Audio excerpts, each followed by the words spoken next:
जय हिंद, जय अखंड भारत। नमस्कार दोस्तों, स्वागत है आपका इस चैनल पे। उम्मीद करता हूँ आप सभी कुशल मंगल होंगे। आज की डेट में हर वो देश जो केपेबल है डिफेंस में डील करने का या अपना बनाने का या एक्सपोर्ट करने का, वो हर संभव प्रयास कर रहा है। बहुत हाई वैल्यू प्रोडक्ट्स होती हैं ये, millions and billions of dollars में कमाई होती है देशों की। तो हर देश जो कि केपेबल है डिफेंस इक्विपमेंट्स की मैन्युफैक्चरिंग का, वो आज की डेट में यही कोशिश कर रहा है कि वो ज़्यादा से ज़्यादा डिफेंस इक्विपमेंट्स बनाए, बेहतर से बेहतर इक्विपमेंट्स बनाए और फिर उनका एक्सपोर्ट्स करे। हम सब जानते हैं अमेरिका सबसे बड़ा आर्म्स एक्सपोर्टर है दुनिया का। 2024 में तकरीबन 300 बिलियन डॉलर से ज़्यादा का एक्सपोर्ट किया अमेरिका ने दुनिया भर में। हर हर हर कोई जानता है American products are world class. Russia another big time exporter of defence products. China तीसरे नंबर पे आता है, जो कि बहुत तेज़ी से बढ़ रहा है। अब चाइना किसी भी मामले में पीछे रह जाए अमेरिका से, ये से बर्दाश्त नहीं होता, तो बहुत तेज़ी से काम कर रहा है और बहुत बहुत बड़े पैमाने पर अपना साम्राज्य फैला रहा है। BRI के तहत अपना, हम सब जानते हैं, 85 देशों के साथ कॉन्ट्रैक्ट हुआ है, इंफ्रास्ट्रक्चर बना रहा है ताकि उन देशों में घुस सके, कर्ज दे सके, कर्ज न लौटाने के टाइम में उनके लैंड्स को कब्जा करे। यही एम होता है आज चाइना का। करेक्ट। इंडिया जो कि आज तक नॉर्मली एक फुल टाइम इंपोर्टर रहा था डिफेंस का, अब इंडिया भी बिग टाइम एक्सपोर्टर बनने के राह पे चल चुका है। बहुत बड़े पैमाने पर एक्सपोर्ट्स हो रहा है। राजनाथ सिंह ने कहा था कि अभी आने वाले कुछ समय में जो डिफेंस एक्सपोर्ट का टारगेट है वो 50,000 करोड़ का रखा है। बहुत बड़े पैमाने पर काम चल रहा है और उम्मीद यही है कि इंडिया अपने इस टारगेट को डेफिनेटली पूरा करेगा और इसके आगे भी जाएगा। Why only hitting the target, going beyond the target. Correct. अब जाहिर सी बात है, अरबों डॉलर की कमाई होती है तो क्यों नहीं चाहेगा। और अब तो दुनिया देख रही है हिंदुस्तान की ताकत की, हिंदुस्तान क्या उभर कर आ रहा है और कितनी कैपेबिलिटीज़ है इंडिया में। लेकिन ऐसे में हम एक देश को नहीं भूलना चाहिए जो कि इस आर्म्स डील्स में, आर्म एक्सपोर्ट्स में एक बहुत बड़ा नाम उभर कर आ रहा है, और वो है तुर्की।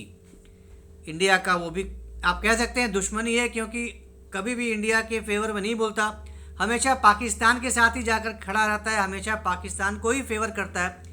इतना बड़ा भूकंप आया था तुर्की में, हिंदुस्तान ने इतनी मदद की थी, इतना जाके वहाँ पे इतने दिनों तक कैंप रखा, इतने हेल्प किया, लेकिन उसके बाद भी उस चीज़ का कोई जिक्र नहीं है, कोई एहसान नहीं है। बिल्कुल ही विद इन नो टाइम वापस अपने असली रंग में आ गया था तुर्की।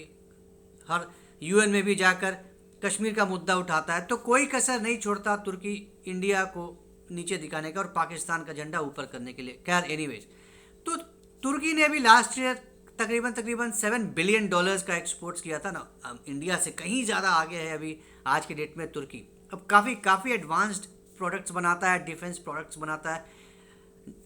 टर्किश ड्रोन्स आज की डेट में बहुत ही खतरनाक हैं। बैक्टार जो इसका एक ये है, वो बहुत खतरनाक है और हर कोई दुनिया ने देखा है उसका ताकत। बैरक्तार बहुत ज़्यादा तबाही मचाता है। It's considered one of the best in the world today. तो अब अर्दोआन जो उनके प्रेसिडेंट हैं, वो उन्होंने एशिया में 3 देशों का दौरा किया, मलेशिया, इंडोनेशिया और पाकिस्तान। तो 3 डे एशियन टूर पे थे, हो चुका है उनका टूर और बहुत ही सक्सेसफुल रहा उनका ये टूर। इन मलेशिया, इंडोनेशिया और मलेशिया में बहुत सारे कॉन्ट्रैक्ट्स उन्होंने साइन किए हैं, डिफेंस को लेके बड़े बड़े कॉन्ट्रैक्ट्स साइन किए हैं। राइट। और मलेशिया और टर्की के बीच में जो साइन हुआ है एग्रीमेंट, उसमें एक बहुत बड़ा एग्रीमेंट हुआ है मल्टीपर्पस मिशन शिप्स लेने का। ये साउथ चाइना सी में नज़र रखने के लिए मलेशिया लेगा टर्की से, apart from so many other deals. Right. Indonesia के साथ भी बहुत बड़ा डील करके आए हैं। अब टर्की इंडोनेशिया में ड्रोन मैन्युफैक्चरिंग फैसिलिटी बनाएगा। ये बहुत बड़ा इन्वेस्टमेंट होगा, बहुत बड़ा है ये न्यूज़ इंडोनेशिया के लिए। अब जाहिर सी बात है, जब आप खरीदते हैं किसी देश से, एक इंपोर्ट करते हैं, वो बहुत महंगा पड़ता है, लेकिन जब आप अपने ही देश में मैन्युफैक्चर करते हैं विथ फॉरेन कोलैबोरेशन, वो आपका कहीं ज़्यादा सस्ता पड़ता है। और सिर्फ सस्ता ही क्यों पड़ता है, जब आप भारी मात्रा में बनाते हैं तो वहाँ से आप एक्सपोर्ट भी करते हैं, जो कि इंडिया भी बहुत बड़े पैमाने पर ये सब काम कर रहा है। करेक्ट। तो बहुत फ़ायदा है, दोनों देशों को फ़ायदा है। जो कंपनी जो सेटअप कर रही है उसका, और जहाँ जिस कंट्री में सेटअप हो रहा है उसका, दोनों का बहुत ज़्यादा फ़ायदा होता है। As far as the revenues are concern, बहुत बड़ी कमाई होती है, बहुत मोटी कमाई होती है। पाकिस्तान और टर्की का तो हम सब जानते हैं, बहुत पुराने दोस्त हैं। हर बात, हर मुहिम पर खड़े रहता है टर्की चाहे पाकिस्तान के साथ।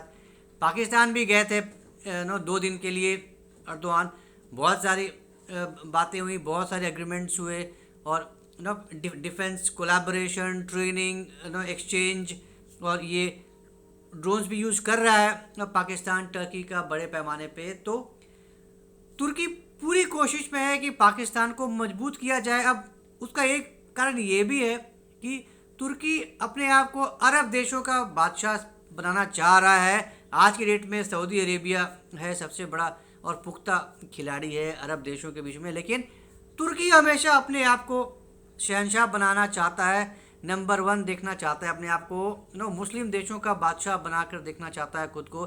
तो इसलिए वो अब अपना एक जो फोकस है वो एशियन कंट्रीज़ पे बढ़ा रहा है, नज़दीकियाँ बढ़ा रहा है, मुस्लिम देशों के पास अपनी दोस्ती और गाढ़ी कर रहा है, नए नए कॉन्ट्रैक्ट साइन कर रहा है, ताकि कमाई भी हो और देशों के साथ उसके रिश्ते भी मजबूत हों, ताकि आगे चलकर ये रिश्ते, ये दोस्ती आगे काम आए।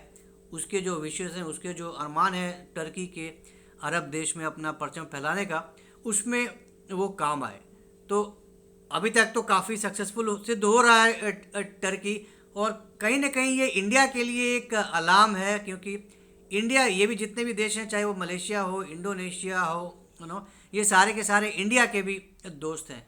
तो इंडिया को ज़्यादा पसंद नहीं आएगा कि टर्की का इन देशों में ज़्यादा परचम फहराए, टर्की ज़्यादा बड़े पैमाने पर इन देशों में घुसे और वहाँ पे ज़्यादा डीलिंग करे। तो इंडिया और चाहेगा और कोशिश करेगा कि अपनी दोस्ती ये और ज़्यादा बढ़ाए। एनीवे, इंडिया ने भी काफ़ी बड़े बड़े डील्स किए हैं। ब्रह्मोस बहुत बड़ा एक फैक्टर बन गया है।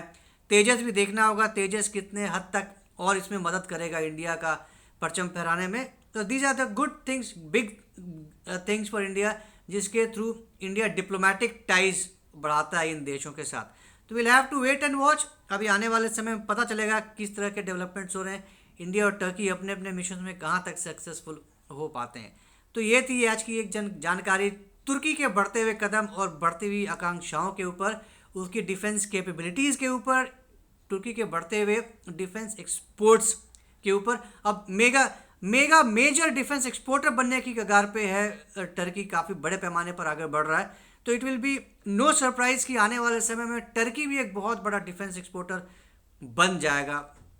तो will have to wait and watch. तो उम्मीद करता हूँ आपको आज का ये वीडियो पसंद आया होगा। तो अगर ये कंटेंट पसंद आया तो हमारे इस वीडियो को लाइक करिए, शेयर करिए, और हमारे चैनल को सब्सक्राइब करना बिल्कुल मत भूलिएगा, बेल आइकन भी ज़रूर दबा दीजिएगा। तो जल्दी मिलेंगे कैसे नई वीडियो के साथ, तब तक के लिए नमस्कार, जय हिंद, जय अखंड भारत।